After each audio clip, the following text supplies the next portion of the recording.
সহজ রাষ্ট্রবিজ্ঞানে সকলকে স্বাগত জানাই। আজকে আমরা জানব রুশোর সামাজিক চুক্তি সম্পর্কে, যেখানে আমরা আলোচনা করব রুশোর মতে প্রকৃতির রাজ্য কি বা স্টেট অফ নেচার কি, সেখানে কিভাবে চুক্তি সম্পাদিত হলো, কেনই বা চুক্তি সম্পাদিত হলো, অর্থাৎ সাধারণ ইচ্ছার ফলে সৃষ্ট সামাজিক চুক্তি সম্পর্কে আজকে আমরা বিস্তারিত জানব। তাহলে চলো আমরা ভিডিওটি শুরু করি। রুশোর সামাজিক চুক্তি জানার পূর্বে প্রথমে আমাদের মনে রাখতে হবে সামাজিক চুক্তি কারা করেছিল। এই চুক্তি করেছিল সাধারণ মানুষেরা। কেন এই চুক্তি করেছিল? কারণ যদি মানুষেরা সামাজিক চুক্তির মধ্য দিয়ে রাষ্ট্র গঠন করে, তবে তারা ভালোভাবে রাষ্ট্রে বসবাস করতে পারবে, তারা শান্তিতে সেখানে থাকতে পারবে। এই স্বার্থে মানুষ কিন্তু চুক্তি করেছিল। এই সামাজিক চুক্তি করার পূর্বে মানুষ কিভাবে ছিল, কেনই বা তারা সামাজিক চুক্তি করলো, কিভাবে এই সামাজিক চুক্তিতে তারা অন্তর্ভুক্ত হলো, তাই কিন্তু আজকে আমরা বিস্তারিত জানব। রুশো বলেছিলেন সামাজিক চুক্তি করার পূর্বে মানুষ স্টেট অফ নেচার বা প্রকৃতির রাজ্যে বসবাস করত। এই প্রকৃতির রাজ্য কি? প্রকৃতির রাজ্য হলো রাষ্ট্র সৃষ্টির পূর্বের অবস্থা, অর্থাৎ তখন রাষ্ট্র সৃষ্টি হয়নি। রুশো বলেছেন মানুষ রাষ্ট্র গঠনের পূর্বে প্রকৃতির মাঝে বসবাস করত। প্রকৃতি থেকে তারা খাদ্য সংগ্রহ করে জীবন নির্বাহ করত। এই প্রকৃতির রাজ্য হচ্ছে এমন একটা অবস্থা যেখানে কোনো সিভিলাইজেশন বা সভ্যতা ছিল না, অর্থাৎ এই প্রকৃতির রাজ্যে কোনো সামাজিক প্রতিষ্ঠান, আইন, সরকার, ধর্ম বা অর্থনৈতিক শ্রেণী ছিল না। এমনকি তখন সায়েন্সও আসেনি। কিন্তু এ সময় মানুষের মধ্যে স্বাধীনতা ও সাম্য ছিল। কেন এই সময় মানুষ স্বাধীন ছিল? কারণ এ সময় তাকে কেউ নিয়ন্ত্রণ করতো না, সে কোনো আইনের বাধ্যবাধকতা মেনে চলতো না। এখানে ব্যক্তিরা নিজের ইচ্ছায় জীবনযাপন করত। কি খাবে সে, কোথায় যাবে, কিভাবে বাঁচবে, সব হতো তার নিজের সিদ্ধান্তে। আবার এখানে সাম্যও ছিল, কারণ এখানে শ্রেণী ছিল না। এছাড়াও পদমর্যাদা বা অন্য কোনো ভেদাভেদও এখানে ছিল না। এই প্রকৃতির রাজ্যে মানুষের মধ্যে কনফ্লিক্ট ছিল না, আবার সহযোগিতা বা কোঅপারেশনও ছিল না। সেখানে না ছিল মানুষ নৈতিক, না ছিল তারা অনৈতিক, না ছিল তারা হ্যাপি, না ছিল তারা আনহ্যাপি, কারণ তারা জানতই তো না হ্যাপিনেস কি বা দুঃখ কি। এক কথায় তারা কেমন ছিল? এক কথায় প্রকৃতির রাজ্যে মানুষ ছিল নোবেল সেভাজ। ভালোভাবে মনে রাখবে, এখানে আমি দুটো শব্দ বললাম, একটি হলো নোবেল এবং অন্যটি হলো সেভাজ। নোবেল কেন? কারণ খাবার পেলে তারা ভাগ করে খেত, প্রয়োজনে অন্যকে সাহায্য করত, মানুষের মধ্যে সেই সময় করুণা ও ভালোবাসা ছিল। আবার তারা সেবাজ ছিল কেন? কারণ খাবার না পেলে তারা বেঁচে থাকার তাগিদে হিংস্র হয়ে যেত। তারা হিংস্র হতেও কিন্তু পিছপা হতো না। অর্থাৎ মানুষ তখন পুরোপুরি ভালোও ছিল না, আবার পুরোপুরি খারাপও ছিল না। সে ছিল নিষ্পাপ ও স্বাভাবিক একজন মানুষ। কিন্তু সমস্যা হলো যখন এনলাইটেনমেন্ট ও মডার্নিটি এলো। এনলাইটেনমেন্ট ও আধুনিকতা রিজন নিয়ে আসে মানুষের মধ্যে। এর পাশাপাশি লোহার আবিষ্কার, বীজের আবিষ্কার মানুষের মধ্যে মাইন মানে আমার অ্যান্ড থাইন মানে তোমার এই রূপ ধারণার জন্ম দেয়। অর্থাৎ আধুনিকতা যখন যুক্তি নিয়ে আসে, তখন মানুষ ভাবতে শেখে এটা আমার, ওটা তোমার। তখন মানুষের মধ্যে ব্যক্তিগত মালিকানা তৈরি হয়। সে পরিবারকে নিয়ে ভাবতে শেখে, লোভ আসে তার মধ্যে। এ সময় মানুষের মধ্যে সেলফ প্রিজার্ভেশন বা সেবাজ গুরুত্ব পায়। অন্যদিকে পিটি বা লাভ বা নোবেল গুণটি কমে যায়। অর্থাৎ পূর্বে সে বনে খাবার ভাগ করে খেত, প্রয়োজনে মানুষকে সাহায্য করত, সবাই ভালোভাবে ছিল। যুক্তি ও আধুনিকতার জন্য এই গুণটি মানুষের নষ্ট হয়ে যায়, এই নোবেল গুণটি মানুষের নষ্ট হয়ে যায়। আধুনিক যুগে যখন মানুষ যুক্তিবাদী হয়ে ওঠে, তখন সে তার মধ্যেকার করুণা বা নোবেল বা ভালোবাসার গুণটি হারিয়ে ফেলে এবং ব্যক্তি নিজের স্বার্থ, লাভ এইসব নিয়ে ভাবতে শেখে। এমতো অবস্থায় ব্যক্তির মধ্যেকার করুণা গুণটি লোপ পায় এবং সেবাজ বা সেলফ প্রিজার্ভেশনের গুণটি গুরুত্ব পায়। তাহলে ব্যক্তি মানুষেরা এই অবস্থায় কি করবে? তাদের এখন করণীয় কি? এই অবস্থায় তো মানুষ বাঁচতে পারবে না, এই অবস্থায় তো মানুষ থাকতে পারে না। তাহলে এখন তাদের কি করণীয়? ব্যক্তিরা তো আর সেই প্রকৃতির রাজ্যে ফিরে যেতে পারবে না।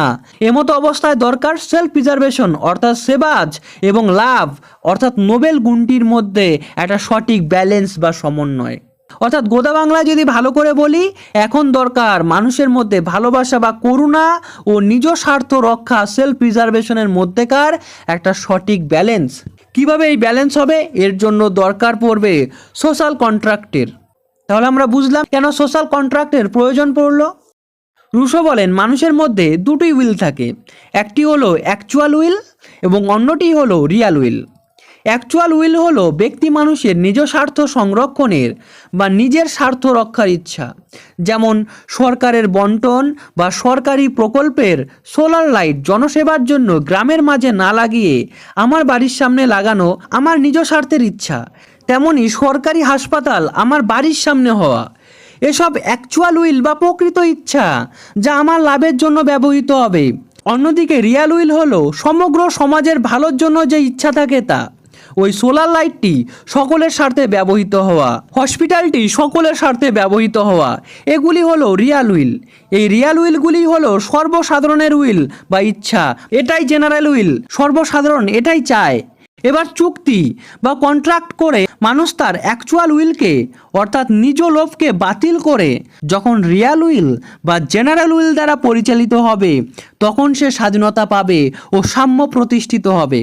মানুষের মধ্যে লাভ ও করুণা ফিরে আসবে। মানুষ আবার প্রকৃতির যুগের মতো নিষ্পাপ হয়ে উঠবে। তাই মানুষকে চুক্তি করতেই হবে।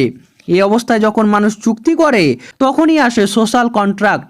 এটাই হচ্ছে রুশোর সোশ্যাল কন্ট্রাক্ট থিওরি।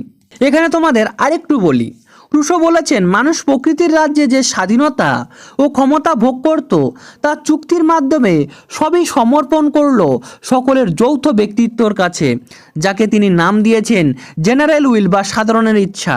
কিন্তু সব কিছু সমর্পণ করেও সে কিন্তু কিছুই হারালো না, কারণ সে কোনো ব্যক্তির কাছে বা প্রতিষ্ঠানের কাছে নিজের সব কিছু সমর্পণ করলো না, সমর্পণ করলো তাদের সকলের সম্মিলিত শক্তির কাছে, তাদের নিজেদের কাছেই। সুতরাং ব্যক্তি হিসাবে সে যা হারালো, সমগ্রের অংশীদার হিসাবে সবটাই সে ফিরে পেল। ফলে সার্বভৌম সাধারণ ইচ্ছার অধীনতা স্বীকার করেও প্রত্যেক ব্যক্তি স্বাধীন থেকে গেল। আশা করি তোমরা সোশ্যাল কন্ট্রাক্ট থিওরি বুঝতে পেরেছো। যদি কেউ না বুঝতে পারো তাহলে ভিডিওটি অবশ্যই আরও 2-1 বার দেখে নেবে। এছাড়াও নিচে কমেন্ট করে আমাকে জানাতে পারো কোথায় বুঝতে অসুবিধা হলো। তাহলে চলো যা আজকে আমরা জানলাম একটু সামারাইজ করে দেই। প্রকৃতির রাজ্যে বিজ্ঞান ও সভ্যতা আসেনি, কিন্তু সে সময় মানুষ ছিল ফ্রি ও ইকুয়াল। সেখানে না ছিল অসহযোগিতা, না ছিল সহযোগিতা। প্রকৃতির রাজ্যে সংঘর্ষ বা সহযোগিতা কোনোটাই সচেতন সামাজিক রূপে ছিল না, কারণ তখনও তো সমাজবোধই গড়ে ওঠেনি। সেখানে না ছিল মানুষ নৈতিক, না ছিল অনৈতিক, তারা না ছিল সুখী, না ছিল অসুখী। অর্থাৎ প্রকৃতির রাজ্যে মানুষ ছিল নোবেল সেভাজ, অর্থাৎ তারা খাবার বেশি ফেলে ভাগাভাগি করে খেতেন, এবার খাবার না পেলে হিংস্র আচরণ করতেন এবং খাবার ছিনিয়ে নিয়েও খেতেন, কারণ তার জীবন তো বাঁচাতে হবে। কিন্তু রিজন ও এনলাইটেনমেন্ট যখন এলো, তখন বীজের আবিষ্কার হলো, লোহার আবিষ্কার হলো, ব্যক্তিগত সম্পত্তির উদ্ভব হলো, জনসংখ্যা বৃদ্ধি পেল এবং মাইন অর্থাৎ আমার, থাইন অর্থাৎ তোমার, এই ভাবনাটি গুরুত্ব পেল। এমতো অবস্থায় প্রয়োজন কিন্তু সমন্বয় বা ব্যালেন্সের। কিসের? ওই যে সেলফ প্রিজার্ভেশন এবং লাভ বা করুণা, অর্থাৎ নিজ স্বার্থ রক্ষা প্লাস সমাজকে ভালোবাসা, এই দুটোর মধ্যে একটা ব্যালেন্স দরকার। তাই এ সময় মানুষ সোশ্যাল কন্ট্রাক্ট বা সামাজিক চুক্তির দিকে ধাবিত হলো। মানুষ চুক্তি করে নিজের অ্যাকচুয়াল উইলকে বাতিল করে রিয়াল উইল দ্বারা পরিচালিত হলো। এই হলো রুশোর সামাজিক চুক্তি মতবাদ। আশা করি ভিডিওটি তোমাদের ভালো লেগেছে। তোমরা এই ভিডিওটিতে অবশ্যই লাইক দিও, ভিডিওটি শেয়ার করে দিও এবং চ্যানেলটি সাবস্ক্রাইব করে দিও। তোমরা এই ভিডিওগুলি সাপোর্ট করো না জন্যই ভিডিওগুলি ইউটিউব প্রচার করে না। তোমরা অবশ্যই ভিডিওতে লাইক দেবে, ভিডিওটা শেয়ার করে দেবে বিভিন্ন জায়গায়, তবেই কিন্তু ইউটিউব প্রচার করবে এবং আমি মোটিভেটেড হয়ে এরকম আরও অনেক ভিডিও বানাবো। তাই আমি আশা করব তোমরা অবশ্যই ভিডিওগুলি শেয়ার করবে এবং ভিডিওতে লাইক দেবে। ভিডিওটি শেষ পর্যন্ত দেখার জন্য অশেষ ধন্যবাদ। I really appreciate your time.